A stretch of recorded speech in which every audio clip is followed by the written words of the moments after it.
Growing up, I had nothing. No trust fund, no inheritance waiting for me. Just an endless string of cheap apartments, moving from town to town as my mother worked multiple jobs to keep us afloat. Stability was a fantasy. Until I met Victor Langston. Victor was a self-made billionaire. Not the flashy kind with private jets and diamond-studded shoes, the old-school kind. Tough, ruthless, brilliant. He had built his empire from scratch, transforming his family's struggling business into an empire of real estate and luxury resorts. By the time I met him, he was in his late 70s, a recluse who had grown sick of his own family. His children and grandchildren were nothing but leeches, spoiled brats who saw him as a walking ATM. They didn't care about him, only his money.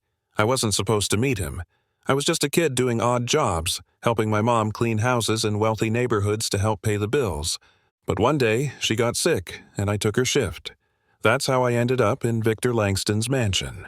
The first thing he said to me? "You work faster than my useless grandsons." At first, I thought he was just another grumpy rich guy. But as the months passed, I kept coming back. Not just for work, I actually liked talking to him. He taught me things: business, negotiation, real estate. He saw something in me that no one else had. And when his health started to fail, I was the one who took care of him. Not his children, not his grandchildren. Me. When Victor died, his will shocked everyone. He left me something more valuable than money, a piece of land that no one knew he owned. It was his personal retreat, a massive lakeside property, untouched, hidden from the public. It had been his escape from the corporate world, and he wanted it to go to someone who would actually appreciate it. His family. They were furious. They tried to contest the will, but the land was left to me fair and square. And for the first time in my life, I had something that was mine. I spent months planning what I would do with it. Maybe I'd build a cabin. Maybe I'd turn it into a private retreat. But when I finally drove up to the land, ready to start my new life, it was gone. A stolen paradise. I pulled off the dirt road, expecting to see the same quiet, untouched forest I had visited before. Instead, I saw a massive, glittering resort. It looked like a damn postcard. Luxury cabanas, a grand entrance, even a massive infinity pool overlooking the lake. And right in front of me, a sign that made my blood run cold. "Welcome to Ridgecrest Lake Resort, a private HOA retreat." The HOA. I clenched the steering wheel. Victor had warned me about Ridgecrest before he died. He hated HOAs, especially this one. "They're parasites," he had said, always looking for ways to take what isn't theirs. I thought he was exaggerating. But now, staring at the monstrosity built on my land, I realized he had been right. They had stolen it, and they had no idea what was coming for them. I parked outside the massive glass lobby and stormed in. The place reeked of wealth and entitlement. Polished floors, expensive chandeliers, and front desk staff who looked like they had been trained to smile while lying to your face. "Can I help you?" a woman asked, barely looking up from her tablet. "Yeah," I said, voice tight. "You can tell me why the hell this resort is on my land." Her fingers froze. Before she could answer, a tall, broad-shouldered man in an expensive navy blue suit stepped forward. He had the air of someone who thought he was the most important person in the room. "Is there a problem here?" he asked. "Yeah," I shot back. "This land belongs to me." He smirked. Actually smirked. "I see," he said, crossing his arms. "You must be Alex, right? The former owner of this land?" "Former?" I echoed, heart pounding. He nodded, exhaling like he was explaining something to a child. "This land was legally annexed into the Ridgecrest HOA district," he said. "It was considered abandoned property. The HOA petitioned the county to make better use of it for the community's benefit." I felt my blood boil. "You're out of your mind," I said. "I own this land. I have the deed, the title, everything." The man, whose name tag read Bryce Hampton, HOA, President, didn't even blink. "That may be," he said, his tone mocking. "But, legally, It's ours now. You're free to stay as a guest, but this land no longer belongs to you." He clapped me on the shoulder like we were old friends. "And good luck fighting that in court." That's when I knew. This wasn't just arrogance. This was a challenge. What Bryce and his corrupt HOA didn't realize was that Victor Langston didn't just give me land, he gave me knowledge. Before he died, he had taught me everything about land ownership, legal loopholes, and how to crush people who thought they could outsmart the system. And I knew something they didn't. Victor had placed a special legal protection on this land decades ago. It was covered under a private trust agreement, which meant it could never be rezoned, annexed, or absorbed into an HOA without explicit consent from the trust's beneficiary. And guess who that was? Me. The Ridgecrest HOA had no legal claim to this land, which meant, no matter how smug Bryce was, this resort was built on stolen property, and I was going to burn them to the ground. Bryce Hampton still had that smug smirk plastered on his face as if he thought he had already won. He had no idea that this was only the beginning of his nightmare. I forced myself to take a slow breath.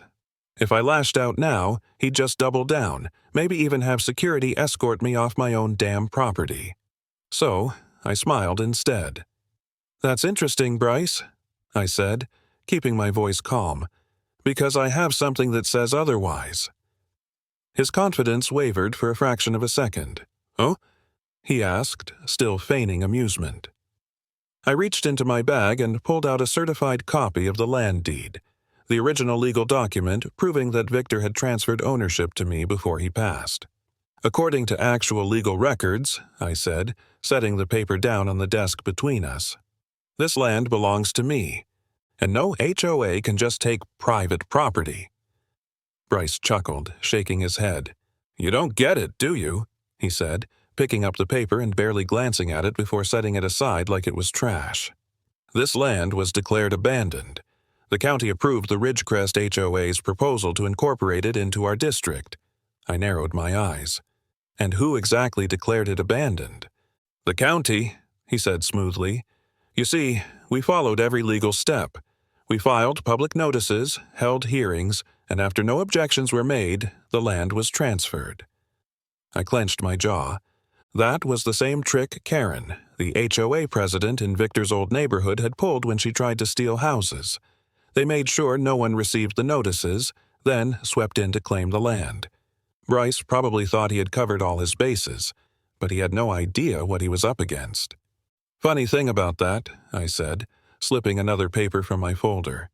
"This land is protected under a private trust agreement. It was never abandoned. And you," I tapped the document, "legally cannot claim ownership without my explicit approval." For the first time, Bryce's smirk twitched. His eyes flicked to the paper, scanning it quickly before looking back up at me. "This," he started, his voice losing some of its confidence, "this is outdated. The county already approved our claim." I grinned. "Then I guess we'll see how outdated it is in court."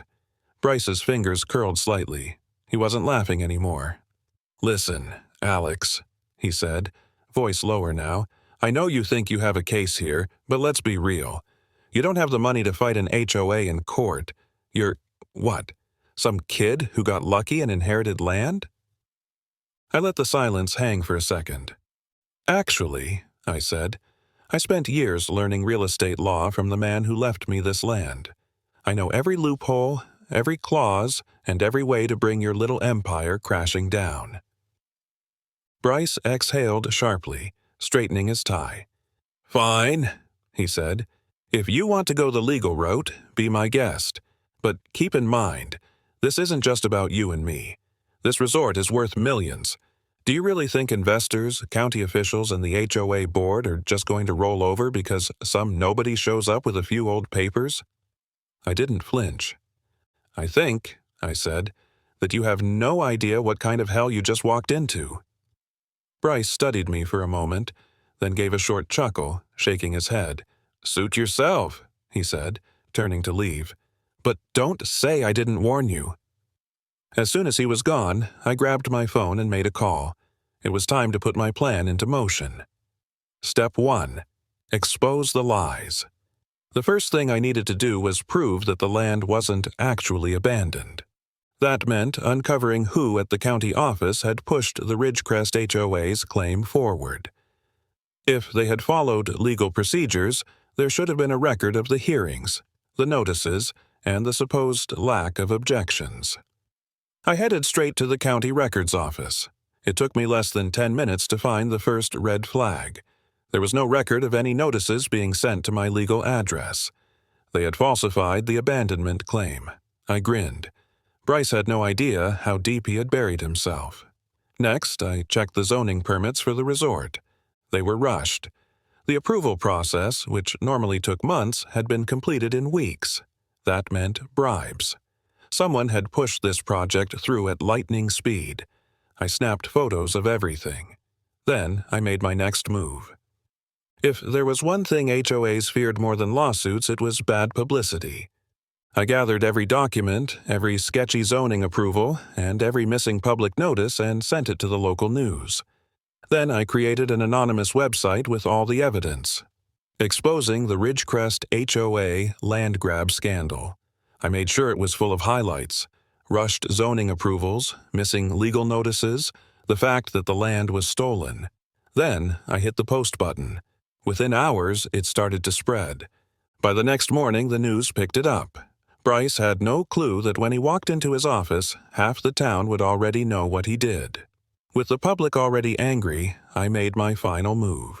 I walked back into the Ridgecrest Resort, walked up to the front desk and requested a meeting with the investors. Bryce wasn't expecting me. When he saw me standing there, he paled.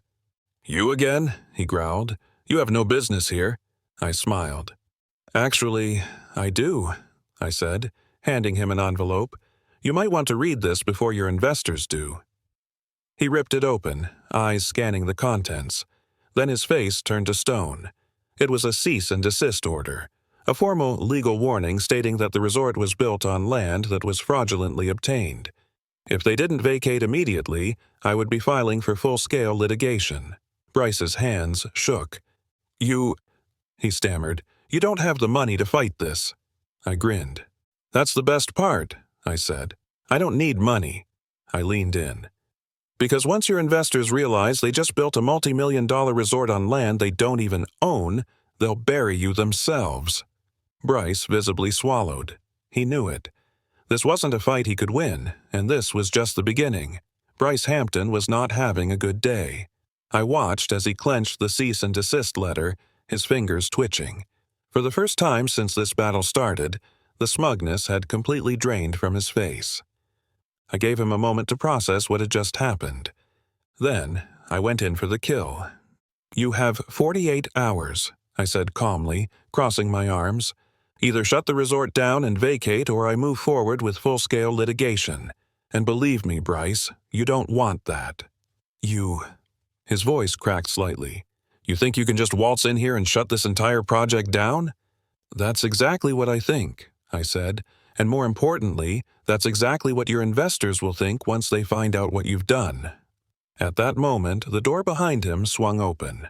3 men in expensive suits walked into the room. They didn't even acknowledge Bryce.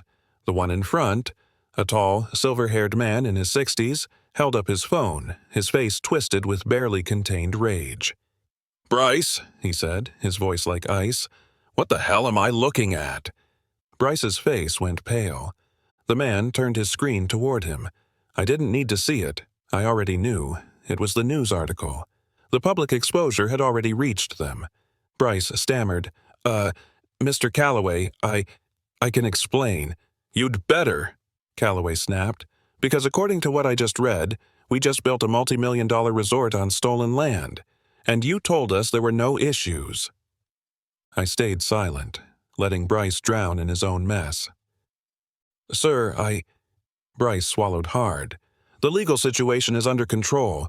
This is just a misunderstanding. I have my legal team handling it." "Is that so?" Calloway's sharp eyes flicked to me. "And you are?" I smiled. "The legal owner of this land," I said, "and as of this morning, I've issued a formal cease and desist order against this entire project." Calloway's expression darkened. He turned back to Bryce. "You told me this land was properly acquired," he said slowly, his voice dangerously calm. Bryce visibly shrank. "Sir, we followed the standard HOA property absorption process." "You followed nothing," I cut in. "The land was never abandoned. The HOA fabricated claims, buried legal notices, and rushed this project through illegally." Calloway exhaled sharply. "How bad is it?" he asked me. I pulled another document from my folder and handed it to him. "This," I said, "is a copy of the county's zoning and development approval timeline. Your project, which should have taken 6 months to a year to process, was pushed through in 5 weeks. That's illegal, which means—" I paused, letting the weight of it settle. "Every contract signed with Ridgecrest HOA is now voidable under real estate fraud statutes." Calloway's jaw tightened. "You mean—" "I mean," I continued, "that if you don't act fast, you and your investors are about to be dragged into a massive lawsuit." Bryce opened his mouth to protest, but Calloway just held up a hand. "Enough," he snapped. Bryce froze. Calloway took a deep breath, turned to his partners and muttered something under his breath. They nodded grimly. Then he faced me again. "Alex, was it?" I nodded.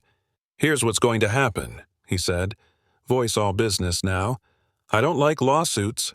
I don't like bad press. And I especially don't like people screwing with my money." He shot a lethal glare at Bryce. "So, I'm going to make you a deal." I raised an eyebrow.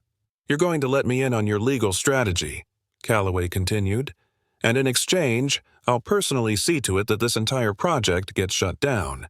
And Bryce?" Bryce flinched. "You're done," Calloway snapped. "Pack your things, you just lost your career." Bryce visibly paled. "Sir, wait, I can fix—" "Get out." Bryce staggered back, eyes darting between me and Calloway. He looked completely destroyed. Finally, without another word, he turned and stormed out. I let out a slow breath. One problem down. Now it was time to finish this. With Calloway and his investors now fully on my side, the next move was bringing down the Ridgecrest HOA itself. And for that, I had a much bigger plan. The HOA had been abusing their power for years. They had stolen properties, bribed county officials, and bullied homeowners into submission. But that all ended now. The following morning, the local news stations arrived in full force. I had invited them all to a public press conference in front of the Ridgecrest HOA's headquarters. I stood at the podium, waiting. Then I saw her, Madeline Ridgewood, the president of the Ridgecrest HOA. She stepped out of her car, flanked by her board members. She glared daggers at me. "Mr. Walker," she said coldly, "care to explain why I'm seeing my organization's name plastered all over the news?" I smiled. "Actually, Madeline," I said, stepping forward, "I think you'll find this more interesting." I handed her a thick folder. Inside, every fraudulent contract, zoning approval, and illegally obtained land transfer Ridgecrest HOA had ever pulled. Her eyes widened. "You—" "Your game is over, Madeline," I said, voice deadly calm. "This entire HOA is about to be dismantled. You can either step down now, or I can let the FBI handle it when they arrive." Her face drained of color. "You wouldn't." "Oh, I absolutely would," I interrupted. And I did. At that moment, a line of black SUVs pulled into the parking lot. Madeline's breath hitched. Then, men in dark suits stepped out. Federal investigators. She visibly swallowed. I turned to the cameras. "Today," I said, "we expose the corruption that has been eating away at our community for far too long. The Ridgecrest HOA is guilty of real estate fraud, bribery, and illegal property seizures." A murmur swept through the crowd. Madeline trembled. I smirked, and then the FBI agents moved in. "Madeline Ridgewood," one of them said, flashing a badge, "you're under arrest." Her mouth fell open. The cameras flashed. The HOA's reign of terror was officially over.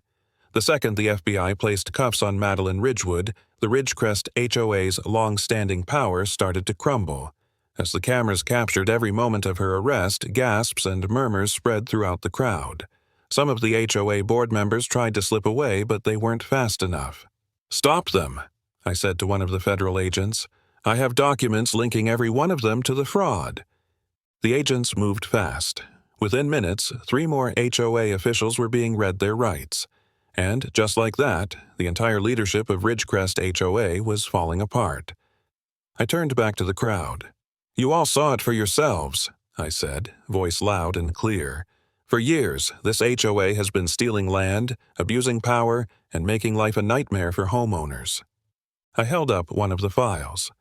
"This document proves that Ridgecrest HOA fabricated ownership records, illegally transferred multiple properties, and bullied people into submission. They thought they were above the law, but today, that ends." A cheer erupted from the audience. Homeowners, business owners, and longtime residents who had suffered under the HOA's rule clapped and cheered. But the real victory was still to come. The county council meeting, 3 days later. I walked into the most important meeting of my life. The county council had called an emergency session to discuss the HOA's sudden implosion and what should be done about the illegally constructed resort on my land. I stepped into the meeting room, and immediately, all eyes were on me. On one side of the table sat the remaining HOA members, looking pale and desperate. On the other side were county officials, city planners, and business investors, the people who had unknowingly backed a fraudulent project. At the head of the table sat Councilman Peter Reynolds, one of the most influential figures in the county. "Let's get right to it," Reynolds said, adjusting his glasses. "We have a situation that needs immediate resolution. Mr. Walker, as the rightful owner of the land, you've requested to speak first. The floor is yours." I stood. "Thank you, Councilman." I turned to the room. "As you all know, this entire resort project was built illegally on land that was never for sale. The HOA manipulated records, bypassed zoning laws, and pushed this through with bribery and fraud. That alone is grounds for demolition." There were murmurs across the room. "But that's not all," I continued, setting a thick legal document on the table. "This is a formal lawsuit against Ridgecrest HOA, which I am filing today. I am suing for damages, fraud, and unauthorized construction on private land." One of the remaining HOA members, a weasel-like man named Douglas Finch, stood up, his face red. "This is absurd," he sputtered. "You can't just sue an entire HOA and expect to—" "I already did," I cut in, "and not just you. Your contractors, your investors, everyone who played a role in this illegal land grab is now on the hook." Douglas visibly paled. Then, one of the business investors slammed his fist on the table. "Hold on a damn second," he growled. "Are you telling me my company just dumped millions into a resort that might get torn down?" I shrugged. "That depends," I said. "You backed this project because Bryce Hampton and Ridgecrest HOA assured you everything was legally sound. But the second you found out it wasn't, you turned against them. That means you have a choice." The room went silent. "You can fight me in court," I said, "and waste years of time and millions more in legal fees. Or—" I slid a new document across the table. "You can help me dismantle Ridgecrest HOA, reclaim your assets the legal way, and come out of this without a single criminal charge on your record." The investors exchanged glances.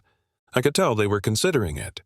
Then, finally, the lead investor, Callaway, leaned forward. "What do you want?" he asked. I smiled. "I want every single illegally obtained property returned to its rightful owner. I want every fraudulent contract exposed. I want Ridgecrest HOA shut down permanently." Callaway thought for a long moment. Then he smirked. "Fine," he said. "Let's burn them down." Douglas Finch let out a wheeze, but before he could speak, Callaway shot him a glare. "You people made fools out of us," Callaway said, his voice sharp and dangerous. "Now we're going to return the favor." I leaned back in my chair. Perfect. With the investors and county officials on my side, the next few weeks were a blur of legal warfare. The first domino fell when the county council voted to revoke the resort's permits. That meant one thing: demolition was inevitable. 2 months later, the Ridgecrest luxury resort was officially condemned, and I made sure I had front-row seats. I arrived at the site early that morning, standing beside a crowd of homeowners, journalists, and city officials. The air buzzed with anticipation. Bryce Hampton, Madeline Ridgewood, and the rest of the HOA criminals were already behind bars. The investors had abandoned the project, realizing they'd been duped into backing a criminal enterprise.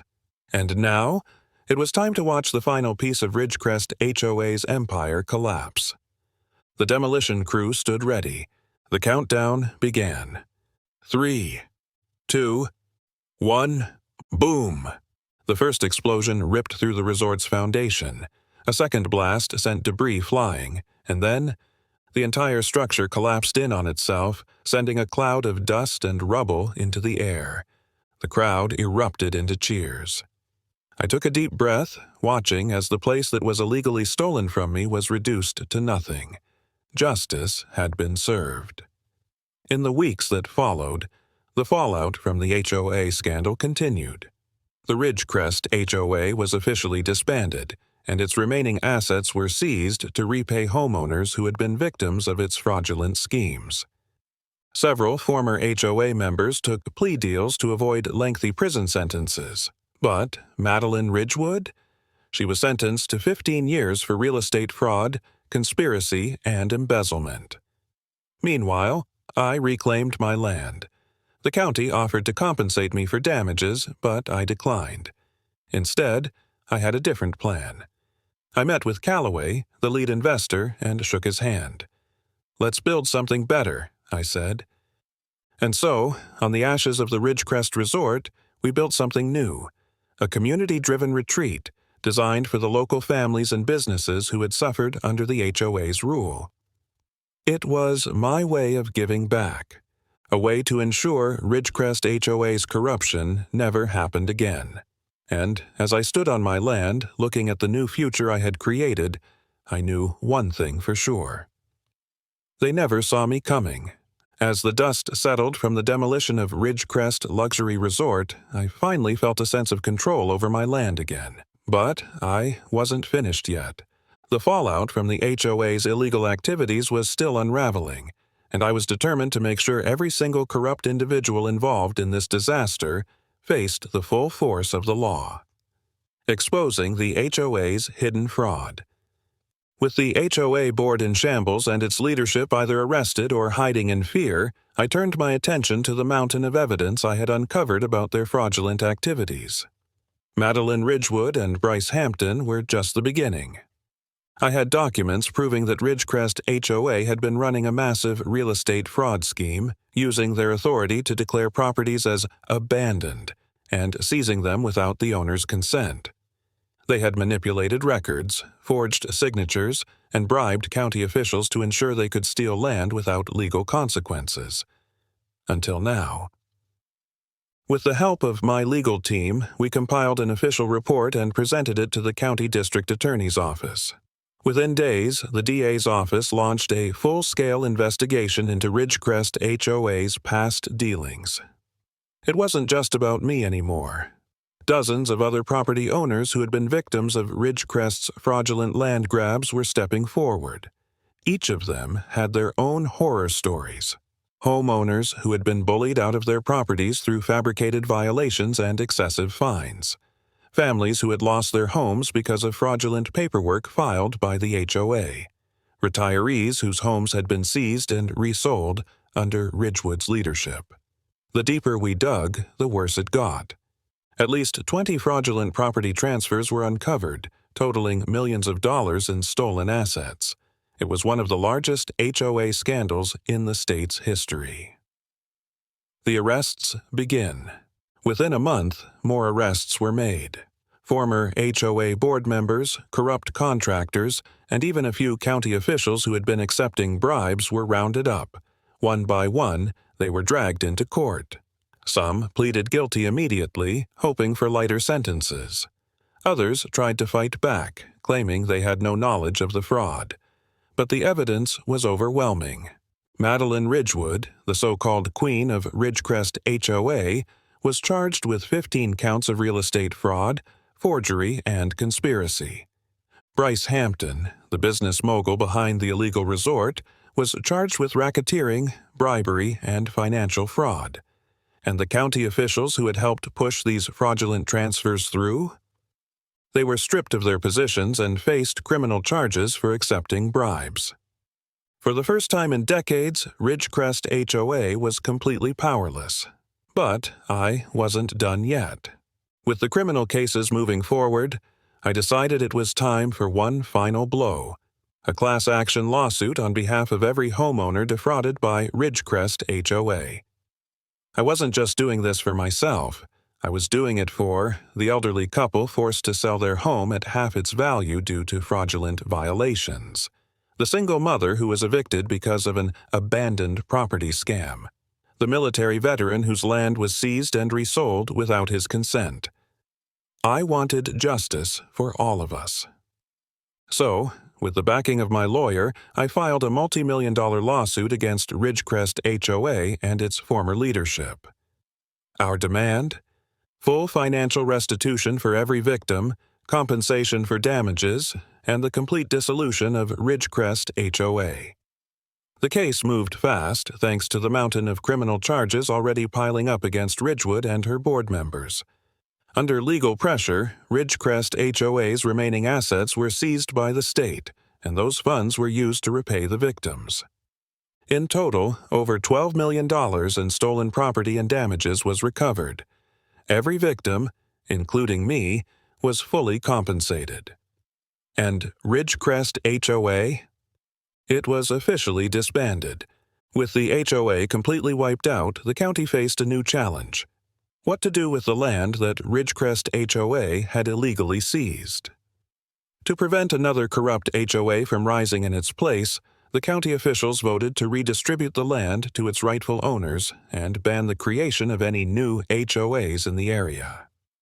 That meant every homeowner who had been wrongfully evicted was given a chance to reclaim their property, this time without an oppressive homeowners association breathing down their necks. As for my land, well, now that the fraudulent resort was nothing more than a pile of rubble, I had big plans. I wasn't going to let it sit there as a reminder of the corruption that once ruled Ridgecrest. I was going to turn it into something that actually benefited the community. My ultimate move: a community-owned retreat. I met with Callaway, the lead investor who had been tricked into backing the illegal resort. "Well, Walker," Callaway said with a smirk, "looks like you won." It wasn't just about winning, I told him. It was about making sure no one else ever goes through what I did. "Fair enough," he said, then leaned back in his chair. "So, what's next?" I smiled. "I want to rebuild, but not as a resort for greedy investors. I want to turn this land into a community-owned retreat, one that serves the people who actually live here." Callaway raised an eyebrow. "You're saying no corporate buyouts, no HOA involvement, just a community project?" "Exactly," I said. "I want it to be a place where families can gather, where small business owners can set up shops, and where homeowners can actually enjoy their land without fear of an HOA taking it away." Callaway thought for a moment, then nodded. "All right," he said. "I like it. Let's make it happen." Over the next 6 months, we transformed the ruins of Ridgecrest Resort into something completely new: the Ridgecrest Community Retreat. Instead of luxury suites and corporate lounges, we built affordable, community-owned housing for locals who had been displaced, a small business marketplace for local entrepreneurs, a community center where families could gather and host events, public parks and green spaces, free for everyone to enjoy. For the first time ever, Ridgecrest was a true community, without an HOA to strangle it. 3 months after we launched the retreat, got one final piece of good news. The county had officially banned Ridgecrest HOA from ever reforming. That meant the age of HOA tyranny in this town was over for good. It was official. The land was back in the hands of the people. And as I stood there, looking at the community we had built together, I knew one thing for sure: Madeline Ridgewood and Ridgecrest HOA thought they could take everything from me, but they had no idea what I had planned for them. I stood at the entrance of Ridgecrest Community Retreat, the land that had once been stolen from me. Now, it was something greater than the corporate resort the HOA had tried to force on it. Instead of a playground for the ultra-rich, it was a thriving hub for the community. And best of all, there was no HOA in sight. But even though the land was secure, I still had one last thing to handle. Madeline. Karen Ridgewood, the former dictator of Ridgecrest HOA, was finally facing justice in a courtroom packed with reporters, former homeowners, and the same people she had bullied and stolen from for years. Her legal team had tried everything to delay the trial. They argued technicalities about HOA authority. They claimed the land seizure was justified under neighborhood rules. They even tried to blame Bryce Hampton, the shady businessman who had bankrolled the resort, saying he was the real mastermind. None of it worked. With the evidence I had gathered, combined with the testimonies of countless homeowners who had been cheated by the HOA, the prosecution ripped through her defense like a wrecking ball. And then came the moment everyone had been waiting for. The judge stared at Karen with cold disdain before delivering the verdict. Guilty. She was convicted on multiple counts of real estate fraud, conspiracy, forgery, and financial misrepresentation. When the sentence was read out loud, 20 years in prison with no chance of early release, the courtroom erupted in cheers. For the first time in her life, Karen wasn't in control. Her legacy of fraud, corruption, and HOA tyranny was over, bankrupt and forgotten. The fallout from the trial was immediate. Every remaining Ridgecrest HOA member was forced to resign in disgrace. The board's remaining assets, including the personal savings of corrupt board members, were seized to compensate the victims. The county permanently revoked Ridgecrest HOA's ability to operate, meaning it could never return to power. Karen was forced to liquidate all her personal assets to cover the millions in damages she owed. Her once pristine mansion, the same house she had built off the backs of stolen land and bribes, was sold at auction for a fraction of its value. She had gone from a feared HOA tyrant to a disgraced criminal. And the best part? With her in prison, she'd be powerless to manipulate anyone ever again. But what about Bryce Hampton, the greedy developer who had backed the illegal resort? After Karen was convicted, Bryce's crimes were next in line. It turned out that his financial empire was built on fraud, not just in Ridgecrest, but across multiple states. The government froze his bank accounts and his business partners abandoned him once they realized he was toxic. He was hit with multiple lawsuits, and within 6 months, his real estate empire collapsed. The man who had planned to turn my land into his personal gold mine? He ended up penniless, drowning in lawsuits, and completely ruined. I'd be lying if I said I didn't enjoy watching him fall. The new future of Ridgecrest. With Ridgecrest HOA officially dissolved, we had a golden opportunity to rebuild the community from scratch. But this time, we did it without an oppressive HOA controlling every aspect of people's lives.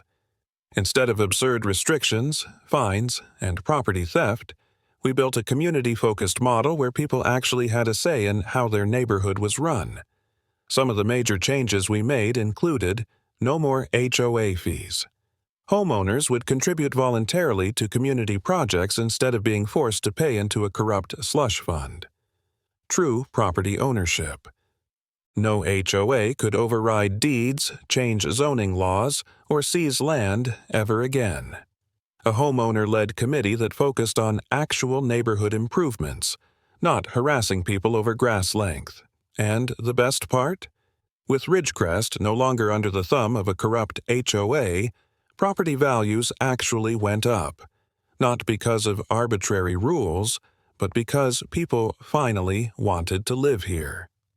A special dedication. When the Ridgecrest Community Retreat was officially completed, we held a grand opening celebration.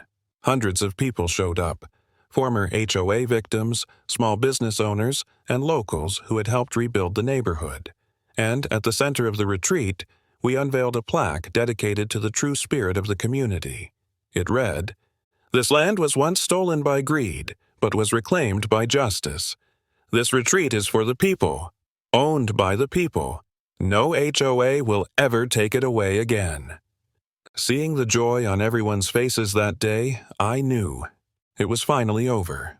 The Ridgecrest HOA, Karen Ridgewood, and their reign of corruption were nothing more than a bad memory, and the land was back where it truly belonged.